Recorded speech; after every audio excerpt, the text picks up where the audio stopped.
Hey everyone, welcome back. In this video, I'll show you how to calculate the source to skin distance SSD directly from DICOM RTPLAN and RTSTRUCT files. No CT image data or treatment planning system required. We'll be working with two standard DICOM files, the RTPLAN and RTSTRUCT.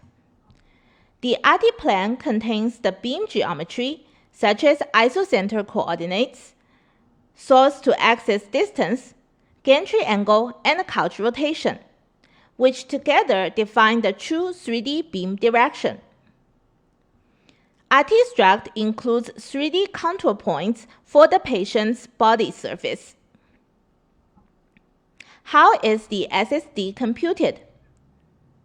Here's the idea behind the calculation. First, from the RTPLAN, we compute the source position based on the beam's isocenter and SAD. And here, we use SAD of 100 cm or 1000 millimeter for most of the linear accelerators. We then determine the actual beam direction by applying both the gantry rotation and the couch rotation matrices, ensuring the geometry is accurately oriented in 3D space. And here is the gantry rotation matrix, and here is the couch rotation matrix.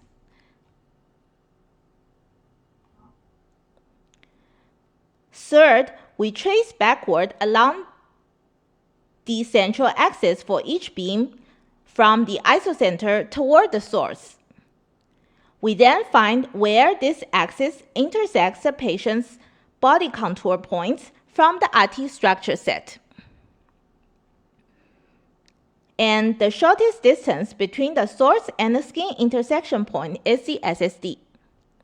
So here is the function to compute SSD from geometry. We find the vector direction, and then we trace from the isocenter back to the source, and we find the intersection point where it intersects the patient's body contour.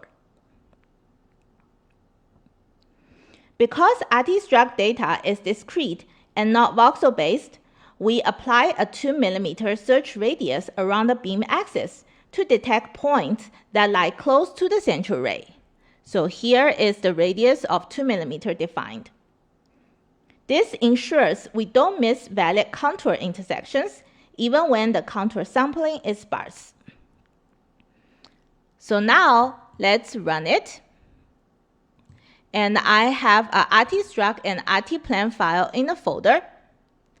And this plan has 6 beams. Some have couch rotation, some don't. And we can see that when couch is 0, the direction without applying the couch rotation matrix and with applying the couch rotation matrix, they are the same, which is expected. And with a couch rotation, we can see that the couch rotation matrix indeed changed the beam direction with respect to the patient's 3D space, which is also expected. So that's the output of the script. It reports the SSD value for each beam, and you can output these results to the console or automatically export them to a CSV file for QA documentation.